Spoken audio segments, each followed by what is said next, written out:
மாற்றி யோசித்த இந்தியா. ஒரே நாளில் 67,000 கோடி மதிப்புள்ள டாலரை இறக்கிய ரிசர்வ் வங்கி.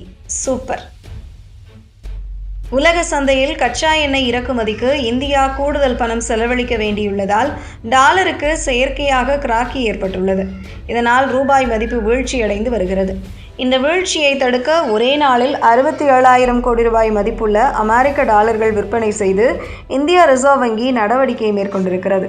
ஒரே நாளில் ஏராளமான டாலர்களை இந்தியா விற்பதால் டாலர் தட்டுப்பாடு குறைவதுடன் இந்திய ரூபாயின் வீழ்ச்சி தடுக்கப்படும் என்று பொருளாதார நிபுணர்களால் நம்பப்படுகிறது. பொதுவாக சந்தையில் ஒரு பொருளின் தேவை அதிகமாகி அதன் சப்ளை குறைந்தால் அதன் விலை உயரும். உதாரணமாக, வெங்காயம் விலை 1 கிலோ 100 ரூபாய்க்கு விற்கும்போது திடீரென ஒருவர் 1 கிலோ 50 ரூபாய்க்கு தருகிறேன் என்று டன் கணக்கில் விற்றால் சந்தையில் வெங்காயத்தின் டிமாண்ட் குறையும். மக்களும் போட்டி போட்டு வாங்குவார்கள். அரசு பெரும்பாலும் விலையை குறைக்க இதைத்தான் செய்யும். அப்படித்தான் ரிசர்வ் வங்கியும் டாலருக்கு உள்ள டிமாண்டை குறைக்க விற்றுள்ளது. சந்தையில் டாலருக்கான தேவை வரலாறு காணாத அளவிற்கு உயர்ந்துள்ளது. ஏனெனில் ஈரான் அமெரிக்கா இடையேயான போர் பதற்றத்தால் உலகளாவிய முக்கிய கடல்வழி பாதையான ஹார்முஸ் நீரிணை மூடப்பட்டுள்ளது.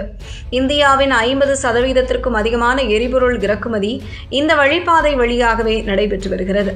இந்த சந்தை மூடப்பட்டுள்ளதால் மாற்று ஆதாரங்களை தேட வேண்டிய கட்டாயத்தில் மத்திய அரசு உள்ளது. இந்தியாவின் முக்கிய கச்சா எண்ணெய் விநியோகஸ்தராக இருந்த ரஷ்யாவும் தற்போது எரிபொருள் தட்டுப்பாட்டில் சிக்கியுள்ளது. இதனால் மாற்று ஏற்பாடாக தென் அமெரிக்கா உள்ளிட்ட நாடுகளில் இருந்து இந்தியா கச்சா எண்ணெயை இறக்குமதி செய்து வருகிறது. இதற்காக இந்திய ரிசர்வ் வங்கி தனது அந்நிய செலாவணி கையிருப்பில் உள்ள அமெரிக்க டாலர்களை பெருமளவில் செலவிட வேண்டியிருக்கிறது. அது மட்டுமல்ல, பொதுவாக எண்ணெய் நிறுவனங்களுக்கு பணம் டாலரில் தான் செலுத்த வேண்டும். இதனால் செயற்கையான தட்டுப்பாடு டாலருக்கு ஏற்பட்டு வருகிறது. இதனால் டாலருக்கு நிகரான இந்திய ரூபாயின் மதிப்பு வரலாறு காணாத சரிவை சந்தித்து வருகிறது. சர்வதேச சந்தையில் கச்சா எண்ணெய் விலை மீண்டும் உயர்ந்து வருவது ஒருபுறம் எனில், இந்தியாவை போன்ற எண்ணெய் இறக்குமதி செய்யும் நாடுகளின் கரன்சிகளுக்கு பெரும் சவாலை டாலர் ஏற்படுத்தியுள்ளது. இதன் காரணமாக கடந்த வாரத்தில் ரூபாய் மதிப்பு ஒரு டாலருக்கு 96 ரூபாய்க்கும் மேல் சரிந்தது. இந்த வீழ்ச்சியை கட்டுப்படுத்த உள்நாட்டு மற்றும் வெளிநாட்டு சந்தைகளில் இந்திய ரிசர்வ் வங்கி ஒரே நேரத்தில் டாலர்களை விற்பனை செய்து ரூபாயை தாங்கி பிடிக்க வேண்டிய நிலை ஏற்பட்டுள்ளது.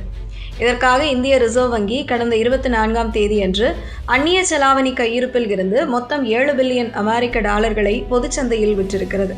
அண்மையில் ரிசர்வ் வங்கி நேரடியாக சந்தையில் தலையிட்டு டாலர் தட்டுப்பாட்டை குறைத்துள்ளது. ஒருவேளை ரிசர்வ் வங்கி தலையிடாமல் இருந்திருந்தால் ரூபாய் மதிப்பு இன்னமும் மோசமாக விழுந்திருக்கும். கடந்த 24ஆம் தேதி எடுத்த நடவடிக்கையை தொடர்ந்து இந்த வாரம் திங்கள் மற்றும் செவ்வாய் ஆகிய கிழமைகளில் ரிசர்வ் வங்கி தனது அமெரிக்க டாலர் கையிருப்பான அந்நிய செலாவணியை அதிகளவில் விற்பனை செய்துள்ளது.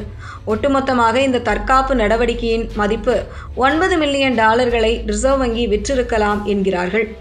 இந்தியாவின் தற்போதைய அந்நிய செலாவணி இருப்பு 676.2 பில்லியன் டாலராக வலுவாக இருக்கிறது. எனவே ரூபாயின் அதீத ஏற்ற இறக்கங்களை கட்டுப்படுத்த ரிசர்வ் வங்கி தொடர்ந்து தீவிரமாக செயல்பட்டு வருகிறது என பொருளாதார நிபுணர்கள் கூறினார்கள்.